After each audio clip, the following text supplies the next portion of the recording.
feel free to leave once again, but I'm going to do it because it seems like there's still some people here. So the question is, you're involved in a two-way car crash on your way to work one morning in which you accidentally hit and kill a pedestrian. As you get out of the car, you're intercepted by a tearful woman who seems to think that she hit and killed the pedestrian. You're not sure why she thinks she hit the person, but she is convinced. There's only you, the woman, and the person you hit on the road. There's no witnesses. And you know that whoever is deemed responsible will probably be sent to jail. So we already did the what would a consequentialist say and what would the deontologist say. So my question is simply, what would you do? When the police find out. Assume that they will not. They're just going to believe whatever you say. Obviously, that's not realistic, but assume that. I think both of them. I think both of them would send themselves to jail because Kant is all for following the rules, and the rule is if you kill someone, you go to jail. But Bentham is acting for the greater good, and if you act for the you can't bail out someone for murder.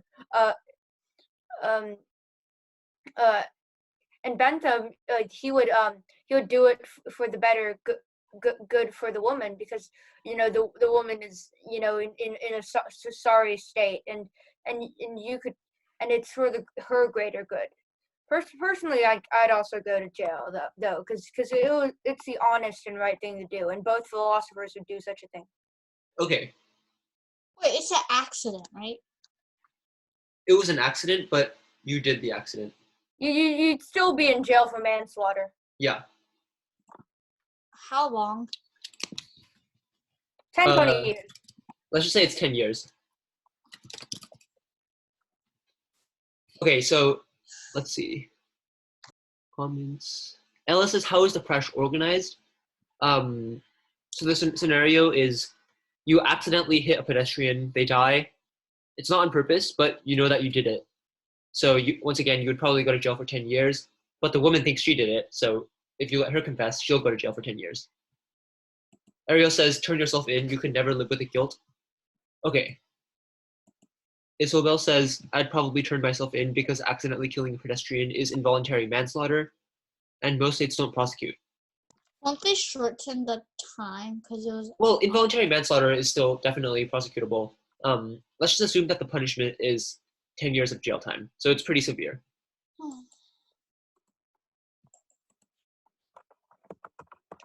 What if you split it? Half-half. That's not an option. So Error 404 says she could go because she thinks she did it.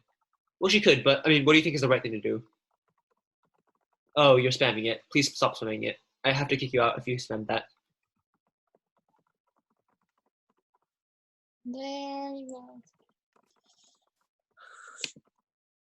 Ariel asks, why put an innocent person under your penalty?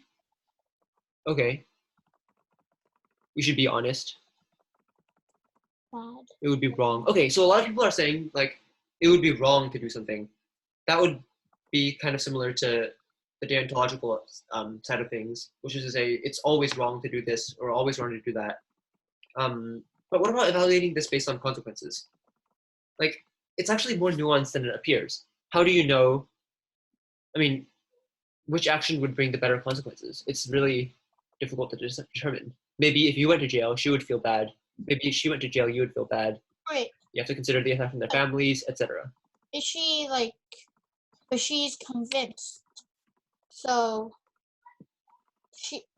if you tell her, I did it, not you, she won't be convinced, will she? She will not, so she'll probably feel guilty.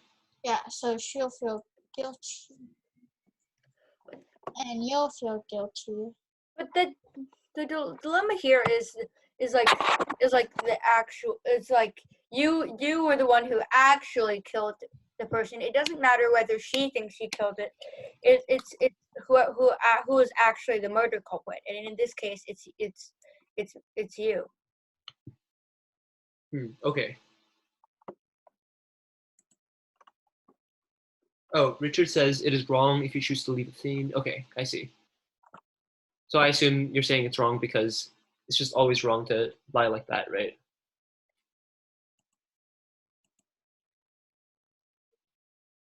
Nick says wrong is relative. Once again, we're assuming that there's some things that are absolutely right and wrong when we're talking about these things. Or at least it's possible to have things that are right or wrong.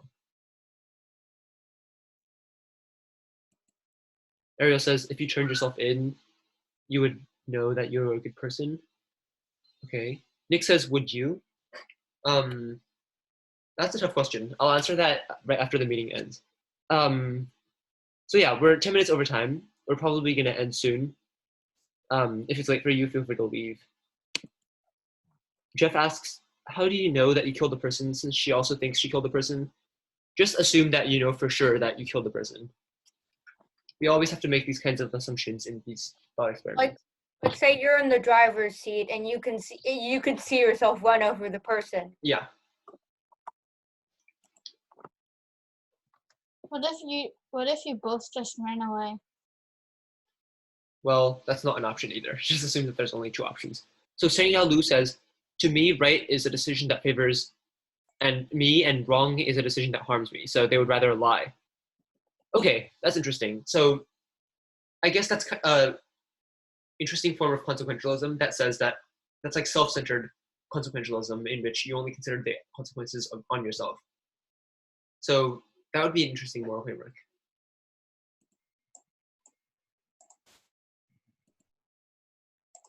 And Michael, remember that we're talking about this in like a theoretical way. So please don't say that anyone is selfish or something.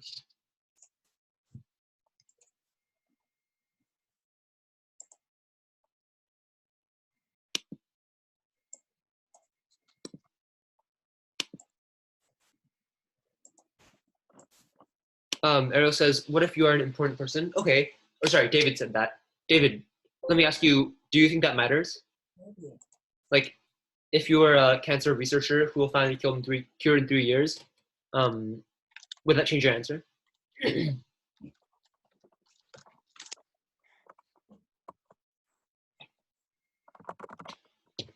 David says yes. Okay.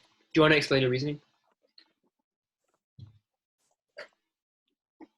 Michael says maybe.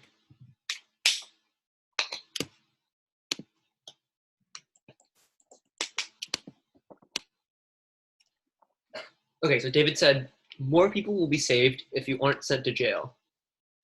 That's true. Okay. May I just speak? Yeah, go ahead. So actually, in ancient China, philosophers think that you must always tell the truth, and it's a bit like deontology. And I think that there's also this theory that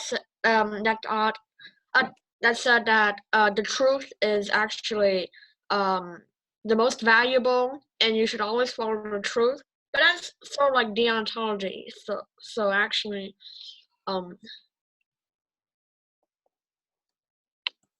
Okay, that's a valid point. Every philosopher would just say, turn yourself in. Like, I don't care how the woman feels. It's still the ethical and lawful thing to do. Well, not necessarily. I would disagree with you because I think that some philosophers, like for example, say that you were an important cancer researcher. How about mainstream philosophers? Well, I mean, but just taking consequentialism into account, or just trying to evaluate it based on consequentialism, if you were an important cancer researcher, then the consequentialist could argue that, sure, you're doing like the quote-unquote wrong thing here, but wouldn't it also be wrong if you turned yourself in and you let millions of people die, or maybe not millions, but so many people die because you didn't find the cure for cancer? Like, is that also wrong? But like the fact that I'm a cancer researcher doesn't guarantee that I'll find a cure for cancer. Well, yeah, but remember that we're talking about expected consequences. So let's say that you're pretty certain that you can find it. Okay. I got you. Yeah, and obviously that's just introducing some like a new parameter to the discussion. But I'm just trying to say that there definitely are valid reasons why you could want to not turn yourself in.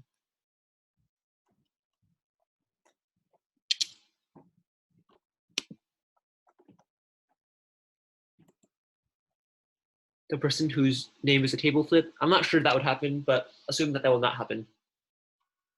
Yeah, what Ariel said is right. That's severely doubt that would happen.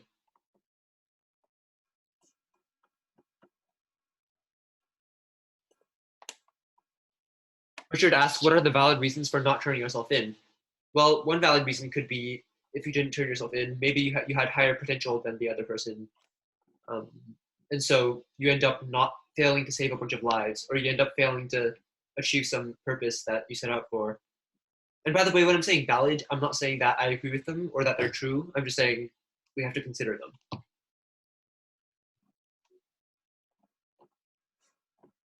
Okay, so does anyone have any closing thoughts on this discussion?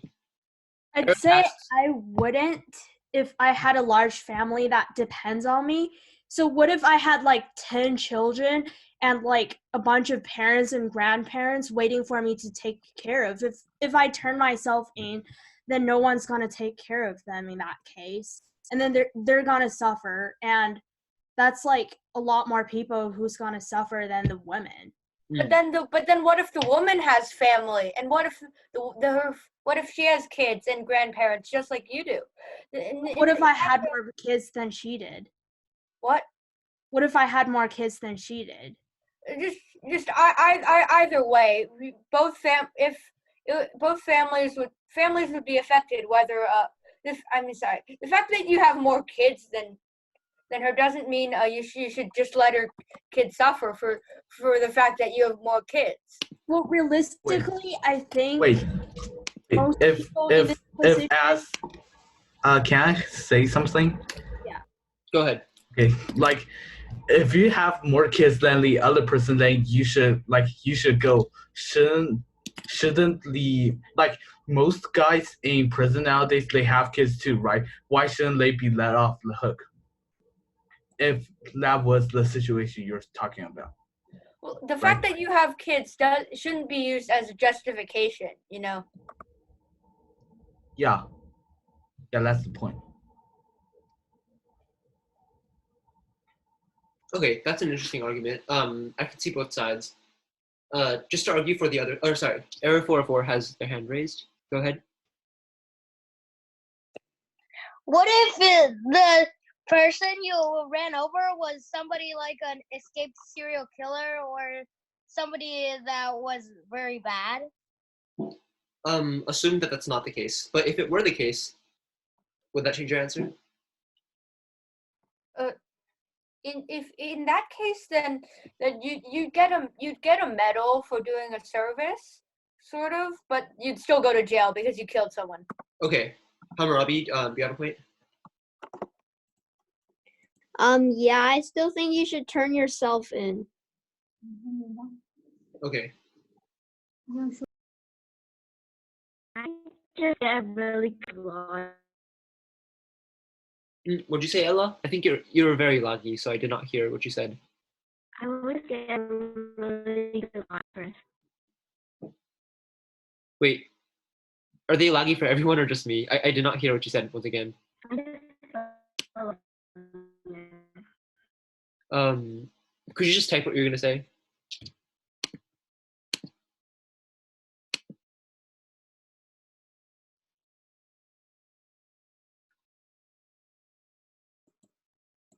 Yeah, I can hear what you were saying. That was very choppy.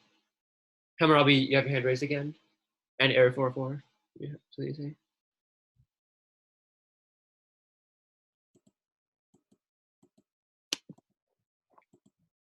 Okay. So we're 20 minutes over time. About to wrap this meeting up. Does anyone have any closing thoughts once again on this?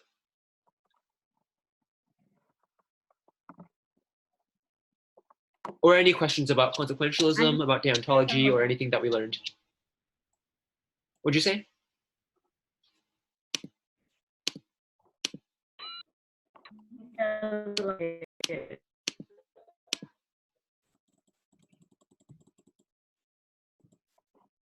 I think you're a bit choppy too. Or is it me that's choppy?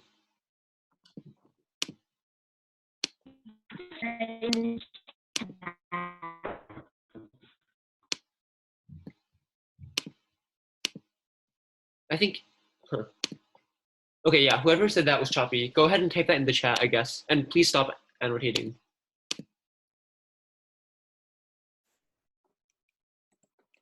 So in these dilemmas,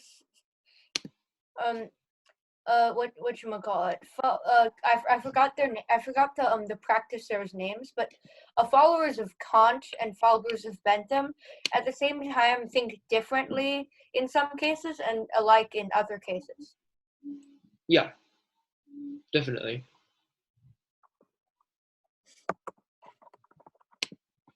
Okay, it's getting late. I'm gonna end this meeting, so go ahead and leave if you'd like. We're not gonna go over any more new material.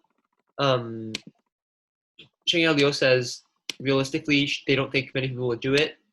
Well, that's true, but we're trying to discuss what we should do, not what people would do. So I'm gonna stay behind for about 10 more minutes in case anyone has any questions or comments or anything that was unclear. Please stop annotating on the board. It's really annoying to clear every time. Thank you. So yeah, feel free to leave and tell me if you have any questions. How would you explain this? You mean what would I do? Yeah, what would you do? Personally, I would probably say that it's the right thing to do to turn myself in. I think I lean towards what. Wait. Yeah. Wouldn't we go to juvie, not jail, because that's for adults? Well, that doesn't matter. Just pretend that we're adults. Otherwise, you wouldn't be driving a car either, right? So, so yeah, as I was saying, I think the right thing to do is to turn yourself in. However, I do see the other side of the argument, and it's obviously very debatable, which is why we're talking about this.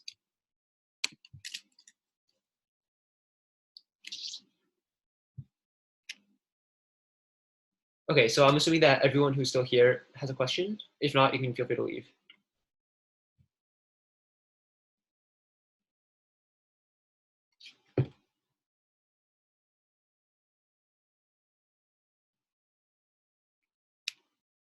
Bye. Thanks everyone for coming.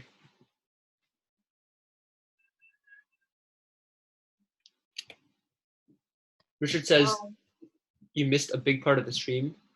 Okay, well, that's unfortunate. There's not much I can do about it right now, but I will be uploading the video, so go ahead and watch the video after this meeting. I'll probably upload it in 1 or 2 days. I don't know why, but every time I upload something to YouTube, it takes like 7 hours, so that's why it takes so. That's why I always upload a couple days later.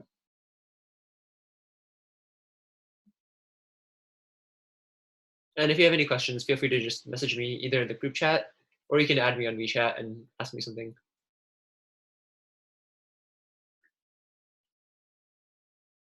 Right now, today's meeting is not on YouTube, Richard, but I will upload it soon. And last time's meeting, last week, was on YouTube. I have a link to the playlist that I'll send when I upload this week's stuff as well. What is my channel? My channel name? It's just called Justin Qiu. It's just for videos like this. I'm not a YouTuber.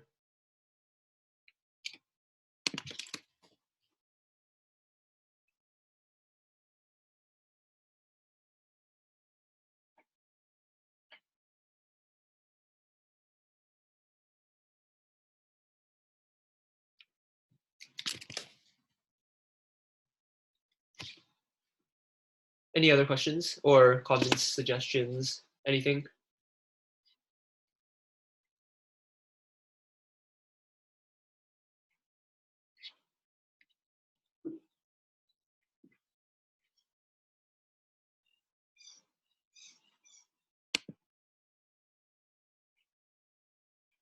Okay, well, I'm gonna end the meeting then. Remember, if anytime you have any questions, let me know. Next week's meeting is going to be, oh, actually it's to be determined, but I'll message everyone in the WeChat group.